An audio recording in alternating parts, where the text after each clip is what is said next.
তৃণমূল কংগ্রেস থেকে একটা বিবৃতি জারি করা হয়েছে, যে বিবৃতিতে তৃণমূল কংগ্রেস লিখছে এতগুলো মানুষের মৃত্যু হলো, এর জন্য তৃণমূল কংগ্রেস গভীর শোকাহত, অনভিপ্রেত, অবাঞ্ছিত, অপূরণীয় ক্ষতি পরিবারগুলির, যারা এর জন্য দায়ী তাদের কঠোর শাস্তি হওয়া উচিত।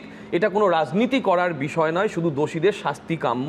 যদি সেখানে কোনো অনিয়ম থাকে বা নজরদারিতে ত্রুটি থাকে এটা দেখা উচিত। কিন্তু দাদা, যে আলোচনা চলছে সেই আলোচনায় রাজনীতি এসে যাচ্ছে অটোমেটিক্যালি। কারণ আমরি থেকে নাজিরাবাদ দায়মুক্ত সরকার হতে পারেনি, সরকারকে দায় নিতে হয়েছে এবং যার পর নাই দায় নিতে হয়েছে।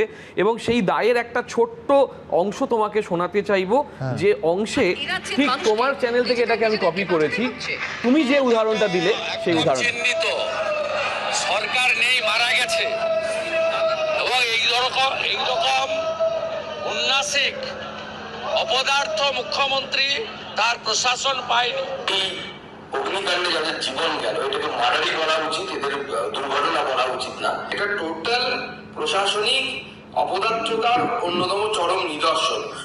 আমি আর বেশি শোনালাম না দাদা, এইটা তোমার চ্যানেলে মানে তুমি শোনালে যে বিরোধী দলনেতা থাকার সময় শুভেন্দু অধিকারী কি বলেছিলেন সেই সময় জগন্নাথ মন্দিরের উদ্বোধন হচ্ছিল, তুমি যে ঘটনাটা উল্লেখ করলে একটা তফাৎ আছে, ওটা প্রায় 15 বছর হয়ে গেছে আর এটা ওদের 3 মাস হয়েছে। আমি জানি, আমি তোমাকে সেই উদাহরণগুলোই দেবো এবার। যেটা বলছিলাম যে তখন তিনি জগন্নাথ মন্দিরের উদ্বোধনে ছিলেন আর বিরোধী দলনেতা ছিলেন একটা সনাতনীদের সভায়, সেটাও তিনি ওইখানেই ছিলেন, বাইরেই ছিলেন।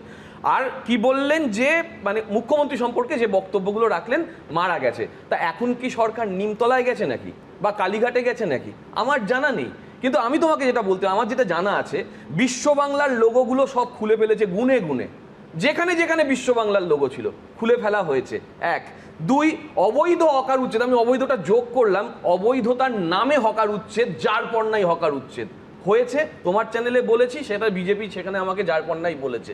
গেল 3, 1 কোটির বেশি লক্ষ্মীর ভাণ্ডার প্রাপক, তাদেরকে খুঁজে খুঁজে বার করেছে, এরা যোগ্য প্রাপক নয়, তাদের নাম বাদ দিয়েছে। তাহলে এইগুলোর সময় তো সরকার পেয়েছে, সরকারকে সাধুবাদ জানানো উচিত, যদি সেইটা সাধুবাদ যোগ্য হয়। যদি 22টা কারখানা, বাকিগুলো বিমলদা বলবে, কিন্তু 1 নম্বরটা বলি, লোগো তো এখন এই মুহূর্তে সরকার আইনতভাবে ওই লোগোর সঙ্গে তাদের সমস্ত সম্পর্ক ছিন্ন করেছে আইনতভাবে।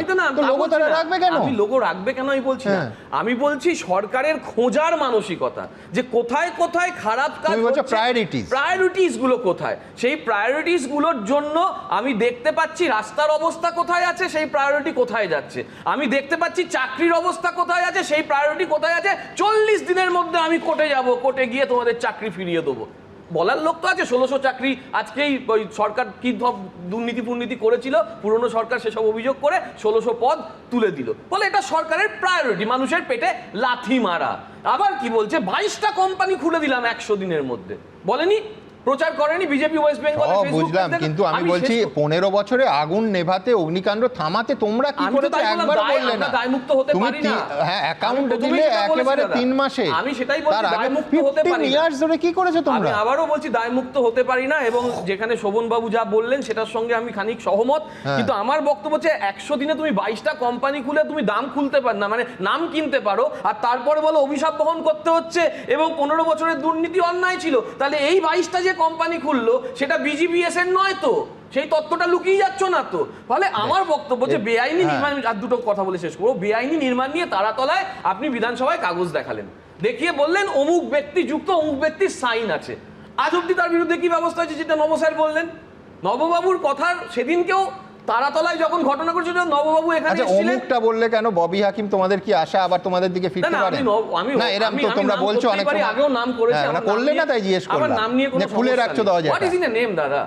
আমার বক্তব্য হচ্ছে সেদিনকে নববাবু ছিলেন এখানে, নববাবু সেদিনকার ভিডিওগুলো দেখাও, এক কথা বলে গেছেন, এক কথা বলে গেছেন। আমি তো ওই জন্য কাট পেস্ট শব্দটা সরিয়ে রেখেছি, এখনো কাট পেস্ট করে দিতে পারি।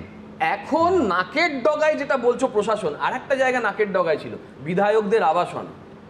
বিধায়কদের আবাসন কিন্তু খুব দূরে নয় ওখান থেকে, বিধায়কদের ক্যান্টিনও দূরে নয়। বলছি প্রশ্ন তুলছো, বিজেপি সরকারকে দায় নিতে বলছো, কিন্তু আমি বলছি এই প্রশ্নটার উত্তর এখনো তৃণমূলকে দিয়ে যেতে হবে যে 15 ইয়ার্স, দীর্ঘ 15 বছর থেকে কোন সমস্যাটার সমাধান করেছে তারা। এবিপি আনন্দ, এগিয়ে থাকে, এগিয়ে রাখে।